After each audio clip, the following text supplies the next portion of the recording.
Assalamualaikum, nama saya Muhammad Imran Haris. Ya. Okay, saya berasal daripada Kuala Lumpur, Kampung Pandan. Okay, saya sekarang tengah study lagi. Okey, degree di UniKL. Dalam bisnes. Okey, lepas tu saya, kalau pelibatan politik saya sebelum ni ahli MK di Ampang, tapi sekarang sudah bertukar cabang ke Pandan.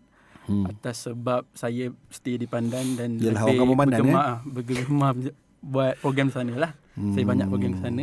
So itu je lah daripada saya. Saya juga PABS, Penggerak Belia Selangor.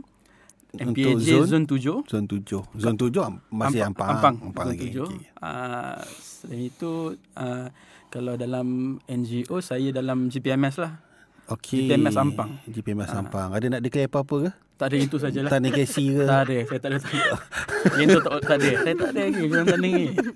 Banyak komen ni. Aduh, semua takut je gini. Teman-teman cabang sama kan. Ozi, banyak komen ni. Banyak komen apa? Yang Imran tak terima rasuah tapi terima salam kau. Yalah, kamu Pandan kan? Pandan, biasa. Banyak kenui.